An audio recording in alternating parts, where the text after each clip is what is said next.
I'm going to be applying some wood bleach to try to deal with some of these stains, these darker stains and discoloration on the wood. And I'm going to be using my oxalic acid wood bleach here. This removes black water spots and stains and gently lightens the wood. There's my chip brush. They made too much, but that's okay. And what you do is you apply it onto your piece. Now, if this was a piece that had a small amount of damage, I would still bleach the whole piece because I want everything to match when I go to stain it.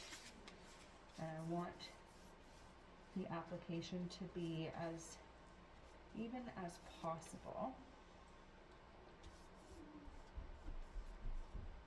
So I'm going to go ahead and just let this kind of do its magic. Depending on how light you want your wood to be, you can reapply after about 10 minutes. And then once you've achieved the desired look, then you go ahead and you have to wash this product off really, really well,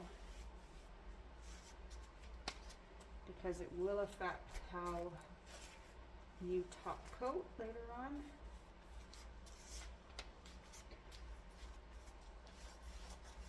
So if you're using a water-based top coat, the manufacturing, the product itself, manufacturers recommend that you mix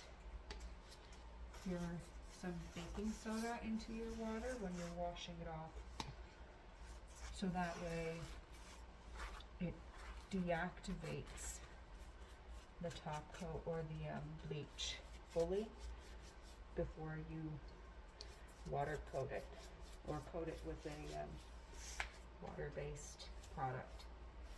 So seeing as how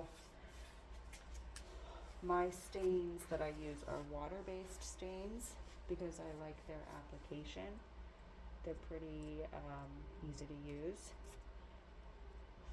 I will definitely be watering down this and washing this product off with some baking soda in that mixture.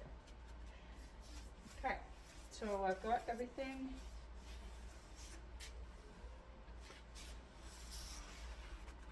touched up here.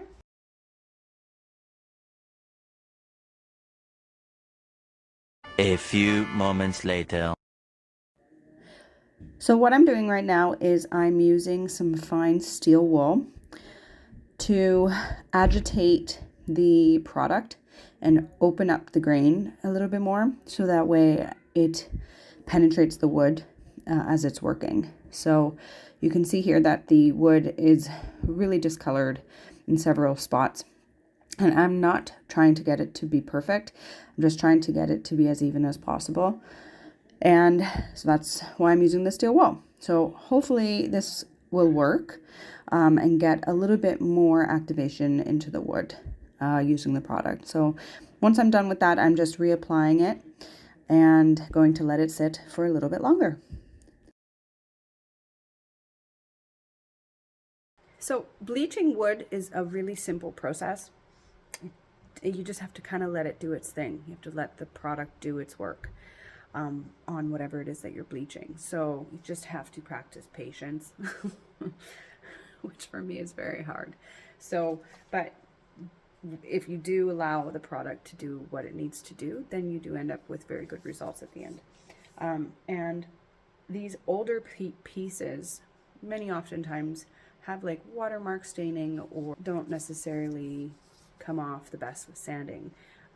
So the best thing to do is use a wood bleach when you're trying to get everything as nice and even as possible. this top is going to be stained. So if I was to just go in and clean it and sand it, I would not achieve a very good end result. To sand this down, I would burn right through the veneer.